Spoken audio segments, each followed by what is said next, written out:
राधे राधे। कैसे हैं आप सब। आज हम श्रीमद् भगवत गीता के तीसरे अध्याय का श्रवण करेंगे और आप तीसरे अध्याय के महात्म्य को डिस्क्रिप्शन में लिंक है, वहां से ओपन करके श्रवण कर सकते हैं। श्री नारायण भगवान की जय, गीता माता की जय, लक्ष्मी मैया की जय। अथा तृतीय अध्याय। अर्जुनोवाच।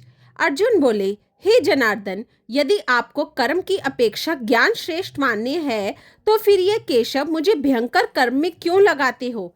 आप मिले हुए से वचनों से मेरी बुद्धि को मानो मोहित कर रहे हैं।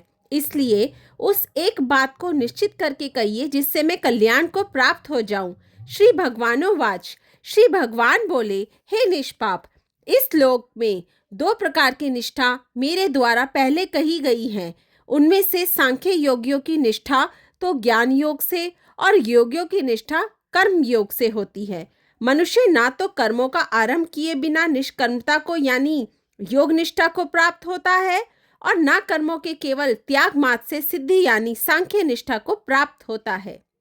निसंदेह कोई भी मनुष्य किसी भी काल में क्षण मात्र भी बिना कर्म किए नहीं रहता, क्योंकि सारा मनुष्य समुदाय प्रकृति जनित गुणों द्वारा परवश हुआ कर्म करने के लिए बाध्य किया जाता है। जो मूढ़ बुद्धि मनुष्य समस्त इंद्रियों को हठपूर्वक ऊपर से रोककर मन से इन इंद्रियों के विषयों का चिंतन करता रहता है, वह मिथ्याचारी अर्थात दंभी कहा जाता है। किंतु हे अर्जुन, जो पुरुष मन से इंद्रियों को वश में करके अनासक्त हुआ समस्त इंद्रियों द्वारा कर्म योग का आचरण करता है, वही श्रेष्ठ है। तू शास्त्र विहित कर्तव्य कर्म कर, क्योंकि कर्म ना करने की अपेक्षा कर्म करना श्रेष्ठ है, तथा कर्म ना करने से तेरा शरीर निर्वाह भी सिद्ध नहीं होगा।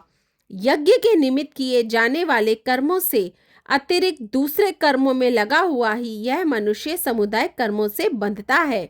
इसलिए हे अर्जुन, तू आसक्ति से रहित होकर उस यज्ञ के निमित्त ही भली भांति कर्तव्य कर्म कर।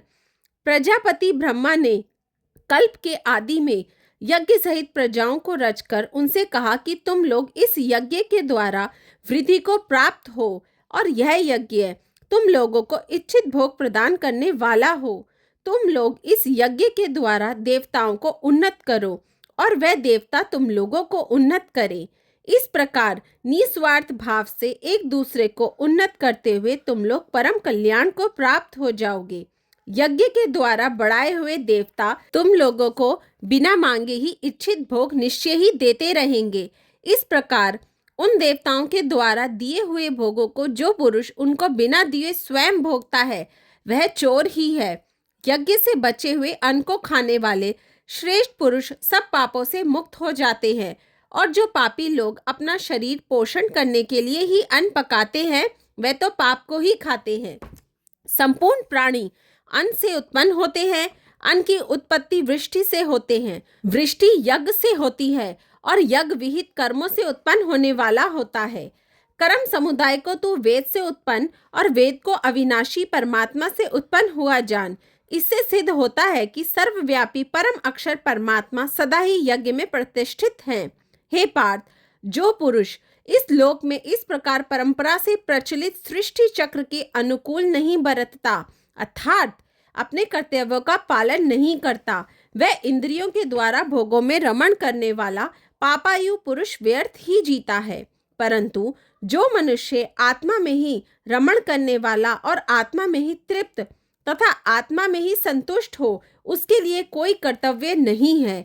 उस महापुरुष इस विश्व में ना तो कर्म करने से कोई प्रयोजन रहता है और ना कर्मों के न करने से कोई प्रयोजन रहता है, तथा संपूर्ण प्राणियों में भी इसका किंचित मात्र भी स्वार्थ का संबंध नहीं रहता।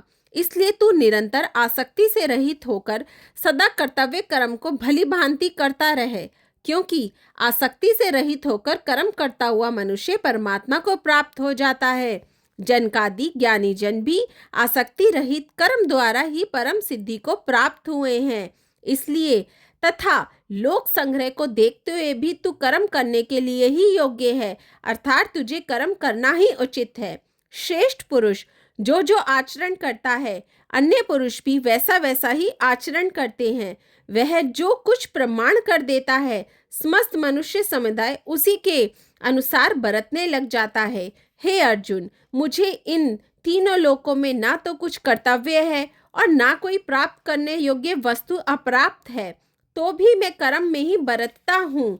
क्योंकि हे पार्थ, यदि कदाचित मैं सावधान होकर कर्मों में ना बरतूं तो बड़ा हानि हो जाए, क्योंकि मनुष्य सब प्रकार से मेरे ही मार्ग का अनुसरण करते हैं। इसलिए यदि मैं कर्म ना करूं तो यह सब मनुष्य नष्ट भ्रष्ट हो जाएं और मैं संकरता का करने वाला हूं तथा इस समस्त प्रजा को नष्ट करने वाला बनूं। हे भारत, कर्म में आसक्त हुए अज्ञानी जन जिस प्रकार कर्म करते हैं, आसक्ति रहित विद्वान भी लोक संग्रह करना चाहता हुआ उसी कर्म करे। परमात्मा के स्वरूप में अटल स्थित हुए ज्ञानी पुरुष को चाहिए कि वे शास्त्र विहित कर्मों में आसक्ति वाले अज्ञानियों की बुद्धि में भ्रम अर्थात कर्मों में अश्रद्धा उत्पन्न ना करे, किंतु स्वयं शास्त्र विहित समस्त कर्म भलीभांति करता हुआ उनसे भी वैसा ही करवावे। वास्तव में संपूर्ण कर्म सब प्रकार से प्रकृति के गुणों द्वारा किए जाते हैं, तो भी जिसका अंतःकरण अहंकार से मोहित हो रहा है, ऐसे अज्ञानी मैं करता हूँ ऐसा मानता है। परंतु हे महाबाहु, गुण विभाग और कर्म विभाग के तत्व को जानने वाला ज्ञान योगी संपूर्ण गुण ही गुणों में बरत रहे हैं, ऐसा समझकर उनमें आसक्त नहीं होता। प्रकृति के गुणों से अत्यंत मोहित हुए मनुष्य गुणों में और कर्मों में आसक्त रहते हैं। उन पुण्यता न समझने वाले मंद बुद्धि अज्ञानों को पूर्णतया जानने वाले ज्ञानी विचलित न करें। मुझ अंतर्यामी परमात्मा में लगे हुए चित्त द्वारा संपूर्ण कर्मों को मुझ में अर्पण करके आशा रहित, ममता रहित और संताप रहित होकर युद्ध कर। जो कोई मनुष्य दोष दृष्टि से रहित और श्रद्धा युक्त होकर मेरे इस मत का सदा अनुसरण करते हैं, वह भी संपूर्ण कर्मों से छूट जाते हैं। परंतु जो मनुष्य मुझ में दोषारोपण करते हुए मेरे इस मत के अनुसार नहीं चलते, उन मूर्खों को तू संपूर्ण ज्ञानों में मोहित और नष्ट हुआ ही समझ। सभी प्राणी प्रकृति को प्राप्त होते हैं, अर्थात अपने स्वभाव के परवश हुए कर्म करते हैं। ज्ञानवान भी अपनी प्रकृति के अनुसार चेष्टा करता है, फिर इसमें किसी का हट क्या करेगा। इंद्रिय के अर्थ में अर्थात प्रत्येक इंद्रिय के विषयों में राग और द्वेष छिपे हुए स्थित हैं। मनुष्य को उन दोनों के वश में नहीं होना चाहिए, क्योंकि वह दोनों ही इसके कल्याण मार्ग में विघ्न करने वाले महान शत्रु हैं। अच्छी प्रकार आचरण में लाए हुए दूसरों के धर्म से गुण रहित भी अपना धर्म अति उत्तम है। अपने धर्म में तो मरना भी कल्याणकारक है और दूसरे का धर्म भय को देने वाला है।